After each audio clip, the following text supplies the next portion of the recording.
Write this down. Only quality people.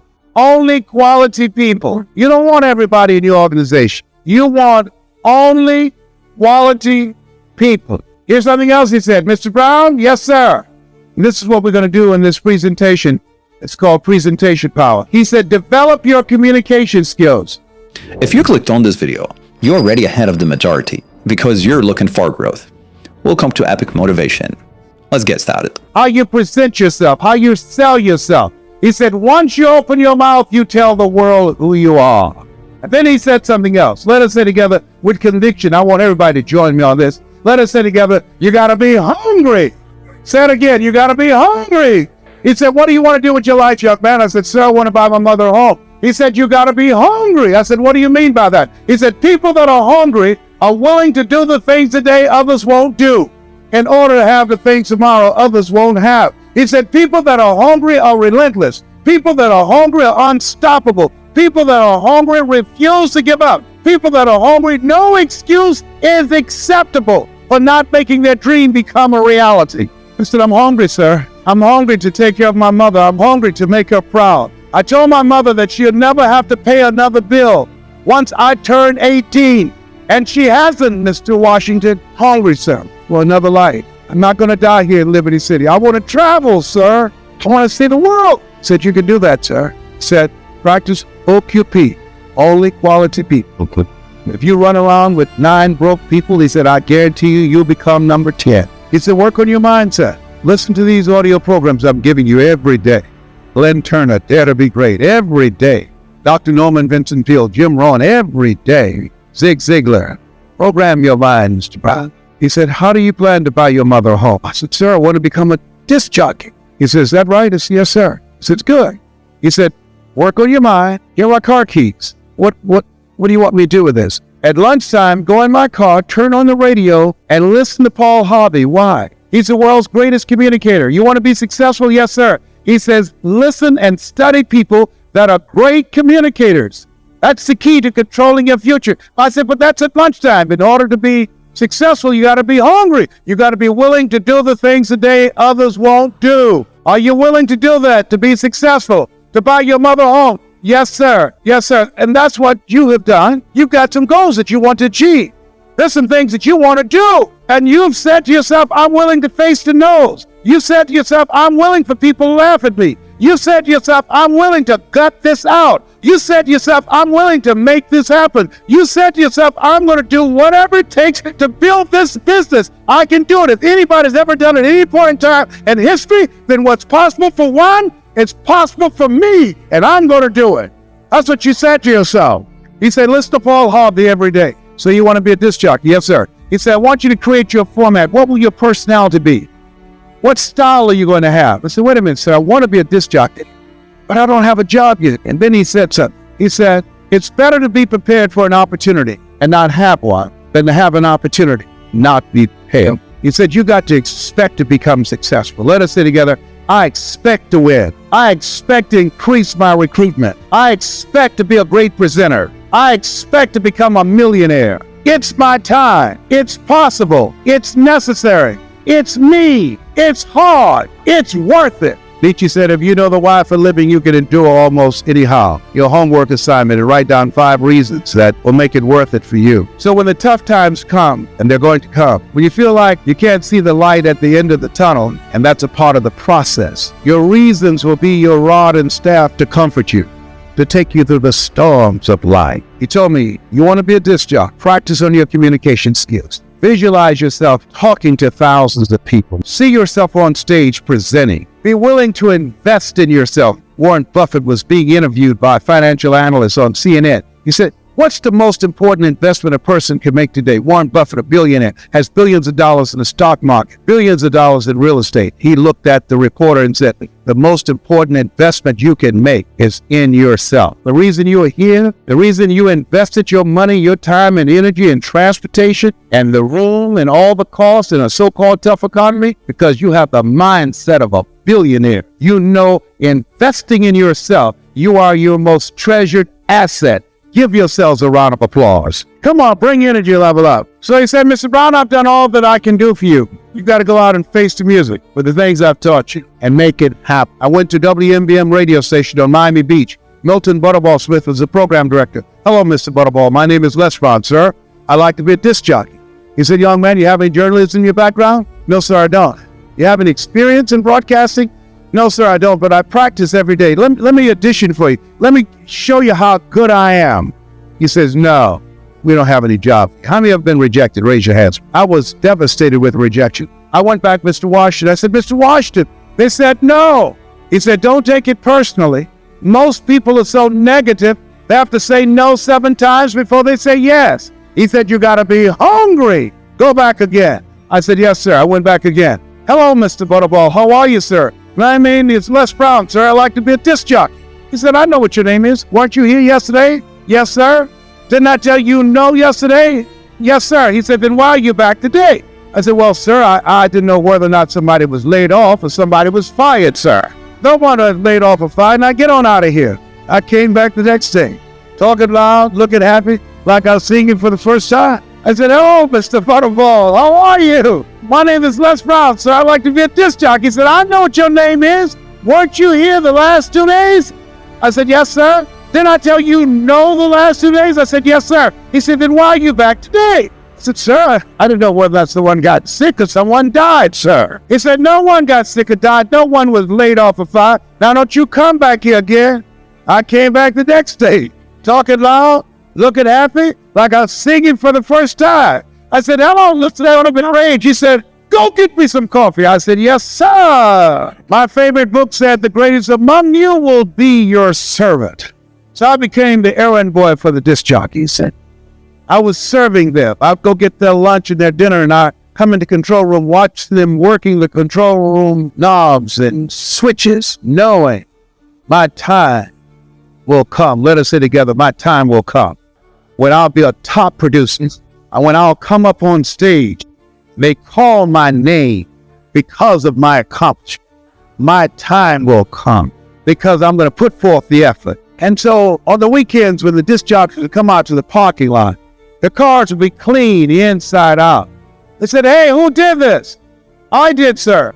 How much do you charge, young man? Oh, nothing, sir. Just wanted to help out. Write this down. Build relationships. Give before you ask people to come into your business. Find some way to compliment them. Talk to them, ask them questions. Find out what's important to them, what's stressing them out, what keeps them up at night, what drives them, what they value. Don't advance with the business. People do business with people they know, like, and trust. That's why you want to tell the story and ask key questions. You want to be strategic and experiential. Write this out. You have an energy signature.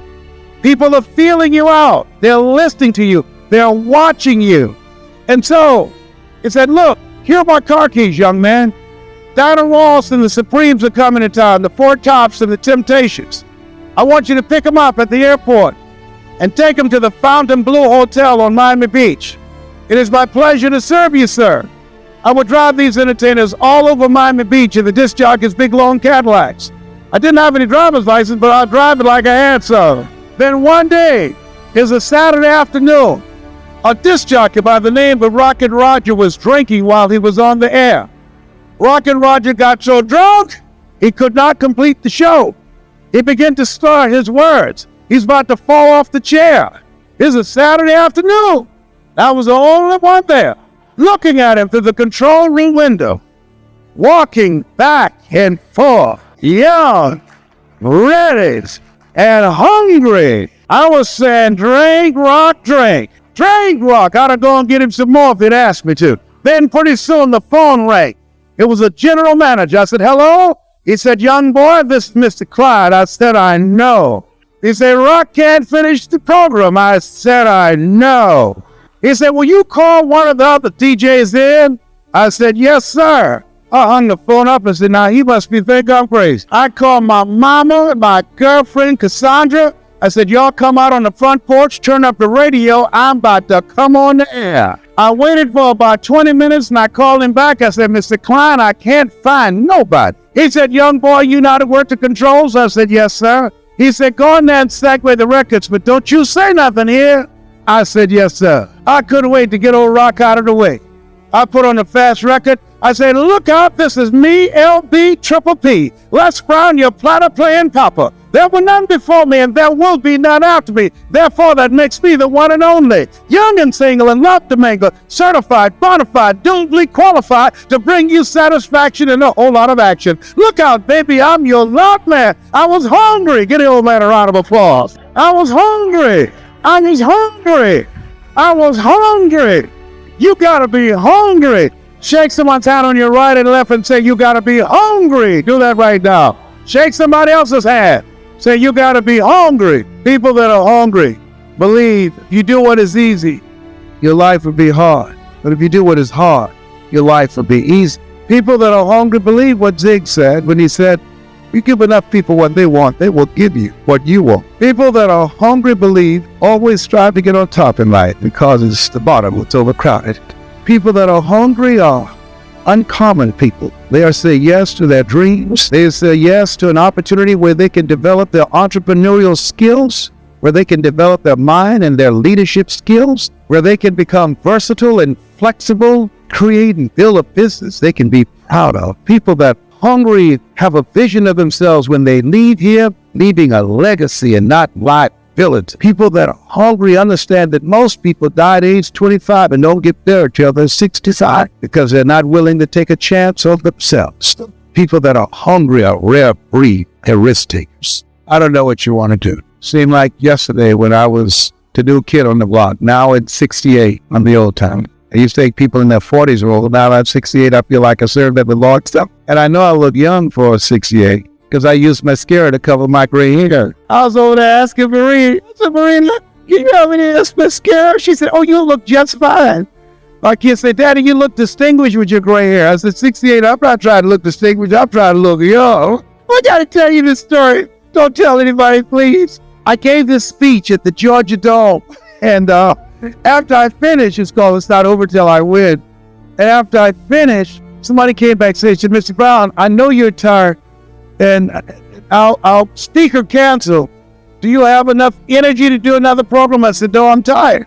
Said, we can pay your full fee of $25,000. I said, the Lord is able. They took me over to the Georgia World Congress Center. It was an intimate setting. People were very close to the stage. So I looked in the room, and I went in the restroom and got my little Mademoiselle mascara out to cover the gray, it would brush, dash, and everything. So I came in the room. The lady wanted everybody to know that she knew me. So she said, there he is, Les Brown. I came up on the stage. She holds her cheek out for me to kiss it. I kissed her on the cheek and left this big black sponge on her face. I said, oh my God. So I didn't know what to do, so I just sat down. So the people down front start saying, there's something on your face.